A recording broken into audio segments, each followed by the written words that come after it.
इस घटना की शुरुआत होती है दिल्ली के तिहाड़ जेल के गेट नंबर 3 से, जहां पर एक टोकरी पड़ी हुई थी। 20 अक्टूबर साल 2006 के दिन पुलिस के पास कॉल आती है और कॉलर ने पुलिस को इस टोकरी के बारे में जानकारी दी। साथ ही कॉलर ने ये भी कहा कि इस टोकरी में डेड बॉडी के कुछ पार्ट्स हैं। आखिर क्या था इस सिर कटी लाश का सच, और वो कौन था जो पुलिस के साथ साथ पूरे के पूरे जुडिशियल सिस्टम को चैलेंज कर रहा था, जानेंगे आज के वीडियो में। बस आप हमारे साथ आखिर तक बने रहिएगा। पुलिस जैसे ही उसकी बताई हुई जगह पर पहुंची, वहाँ उसे एक टोकरी मिलती है। उस टोकरी में बॉडी पार्ट्स के अलावा एक चिट्ठी मिली। उस चिट्ठी में देश की न्याय व्यवस्था के बारे में अभद्र भाषा में कुछ बातें कही गई थी। चिट्ठी का एक लाइन में यही मतलब निकलता था कि दम है तो पकड़ कर दिखाओ। ये घटना और चिट्ठी पुलिस और जुडिशियल सिस्टम को खुला चैलेंज था। पुलिस कॉलर की वॉइस और चिट्ठी की हैंडराइटिंग को ट्रेस करने में लग गई। कॉल किसी एसटीडी बूथ से आया था।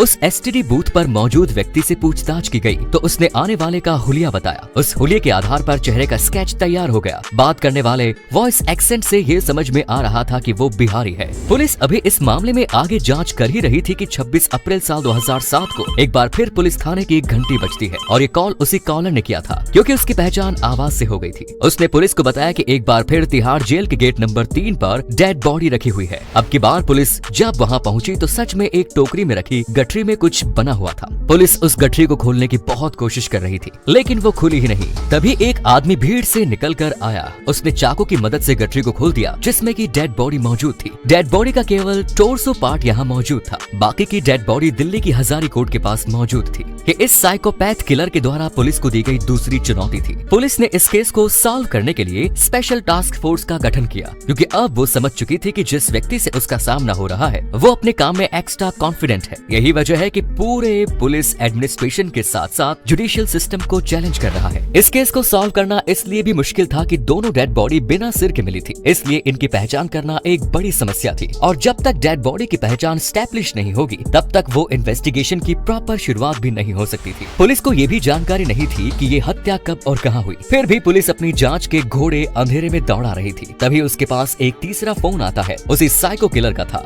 वो पुलिस को बताता है कि तिहाड़ जेल के गेट नंबर 3 के पास ही एक और सिर कटी लाश पड़ी हुई है। इस बार उसने जो चिट्ठी लिखी उसमें उसने पुलिस को एक बार फिर चैलेंज किया कि वो बीते 7 से 8 सालों से लगातार मर्डर करता चला रहा है। अब तो उसके ऊपर इनाम रखा जाना चाहिए। इतना ही नहीं, इस सीरियल किलर ने यहाँ तक लिखा कि अगर वो किसी की हत्या ना करे तो उसका दिमाग खराब हो जाता है। इस बात से एक बार फिर ये फैक्ट निकल कर आता है कि जो भी इस काम को कर रहा था वाकई वो मानसिक रूप से बीमार था। पुलिस पर इस मामले की जल्द से जल्द जांच करने का दबाव बनता जा रहा था, लेकिन पुलिस को आगे बढ़ने के लिए कोई क्लू नहीं मिल रहा था। तभी उसे याद आया कि साल 1998 में भी एक ऐसा ही मामला सामने आया था, जिसमें कि एक व्यक्ति को अरेस्ट भी किया गया था, लेकिन उसके खिलाफ कोई एविडेंस नहीं मिला। इसलिए 3 साल बाद केस को बंद कर दिया गया। इसी समय पुलिस के पास एक इनपुट ये आता है कि वांटेड लुक वाला एक आदमी आजाद नगर में एक डॉक्टर के क्लिनिक में रेगुलर विजिट करता है। पुलिस टीम आगे बढ़ रही थी और उसे लीड कर रहे थे नरेंद्र पहलवान। अगले दिन पुलिस की टीम डॉक्टर के क्लिनिक में डॉक्टर से मिलने के लिए पहुंची। डॉक्टर के सामने पुलिस वाले बैठे ही थे कि उसी बीच डॉक्टर के पास एक कॉल आई और वो डॉक्टर से अपॉइंटमेंट फिक्स कर रहे थे। ये कॉल कोइंसिडेंटली उसी सीरियल की थी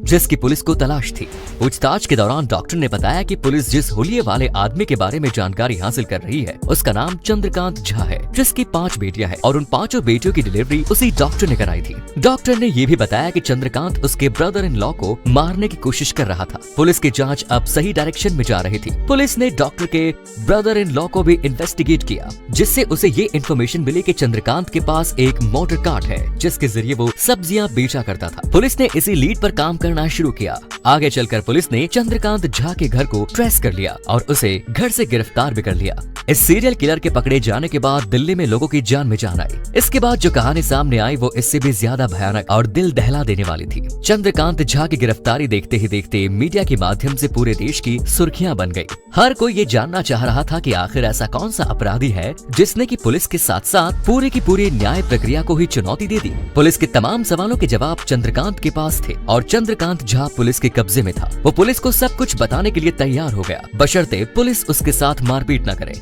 पुलिस ने इस समस्या से जो सच्चाई निकलवाई उसके अकॉर्डिंग चंद्रकांत झा अपनी 5 बेटियों के साथ दिल्ली में रहा करता था। उसने दिल्ली के हैदरपुर में घर लिया था। Indian institute of public administration की एक रिपोर्ट के मुताबिक बिहार में गरीबी और बेरोजगारी का स्तर इतना भयानक है कि एक साल में 4.42 मिलियन लोग बिहार से बाहर चले जाते हैं, और वो भी केवल पैसा कमाने के लिए, ताकि वो अपना घर परिवार चला सके। बस इसी तरह अपना परिवार पालने और घर चलाने के लिए चंद्रकांत झा बिहार से दिल्ली आया। शुरुआत में उसने सब्जी मंडी में काम करना शुरू किया, जहां वो सब्जी के कार्टन और बोरियों को लोड और अनलोड करने का काम किया करता था। धीरे धीरे चंद्रकांत झा की लाइफ सेटल हो गई और ठीक ठाक चलने लगी। लेकिन एक रात चंद्रकांत ने देखा कि एक गुंडा किसी निर्दोष आदमी को मार रहा है। चंद्रकांत ने इंटरफेयर किया। उसका नतीजा ये हुआ कि उस गुंडे ने चंद्रकांत को मौत के मुंह में पहुंचा दिया। उसकी किस्मत अच्छी थी कि वो समय पर अस्पताल पहुंच गया और उसकी जान बच गई। लेकिन इस घटना ने चंद्रकांत को एक अच्छा खासा सबक जरूर सिखा दिया।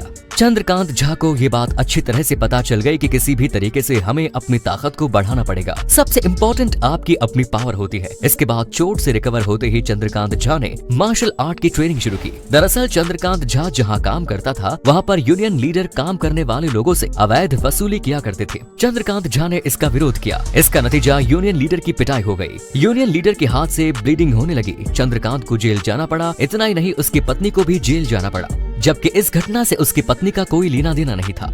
जेल में चंद्रकांत को कभी नेकेड रखा जाता था तो कभी पेट भर खाना भी नहीं देते थे। यहाँ से चंद्रकांत झा के भीतर का सीरियल किलर इम्प्लीमेंट होना शुरू हो गया। जेल से बाहर निकलने के बाद साल 1998 में चंद्रकांत ने सबसे पहले उस यूनियन लीडर को मौत की घाट उतार दिया, जिसकी वजह से उसे जेल जाना पड़ा था। लेकिन चंद्रकांत झा के खिलाफ पुलिस को सबसे पहला सबूत तब मिला जब उसे ये पता लगा कि रिसेंट जो मर्डर चंद्रकांत झा ने किया है उसके सर को उसने यमुना नदी में बहा दिया। चंद्रकांत झा के मुताबिक वो इन तमाम लोगों को सजा देता था और उनके सिर को यमुना नदी में बहा दिया करता था। बिहार के गोसाई गांव का रहने वाला चंदन झा गांव में भी अपने वायलेंट नेचर की वजह से जाना जाता था। गांव के लोग उसके नेचर के बारे में बताते हैं कि किसी को झूठ बोलने या फिर उसके घर में कोई नॉनवेज खा ले तो वो इतना ज्यादा गुस्से में आ जाता था कि सामने वाले का मर्डर ही कर देता था। ये लोगों की मदद करता था, उन्हें अपने घर में रखा करता था, उन्हें छोटे मोटे काम भी बताया करता था। लेकिन अगर किसी से कोई भी गलती हो जाए तो समझ लीजिए कि वो उसकी जिंदगी की आखिरी गलती होती थी। गाँव के बीड़ यादव एक ऐसे व्यक्ति थे जिन्हें चंद्रकांत ने अपने जाल में फंसा लिया था। वो उन्हें मारने के लिए अपने अड्डे पर ले गया, जहां उन्होंने देखा कि पहले से ही 2 आदमियों को बुरी तरह बांध कर रखा गया है। लेकिन इसके पहले कि चंद्रकांत झा अपना काम कर पाता, वीडू यादव ने बहादुरी से काम लिया और अपने साथ साथ उन दोनों की जान बचाकर वहां से भाग गए। फिलहाल चंद्रकांत जेल में है, लेकिन जो लोग उसके ट्रैप से बच गए हैं उन्हें लगता है कि जेल से छूटने के बाद चंद्रकांत झा उन्हें जरूर नुकसान पहुंचाएगा। वैसे आप इस स्टोरी के बारे में क्या कहते हैं, कमेंट्स में जरूर बताएं।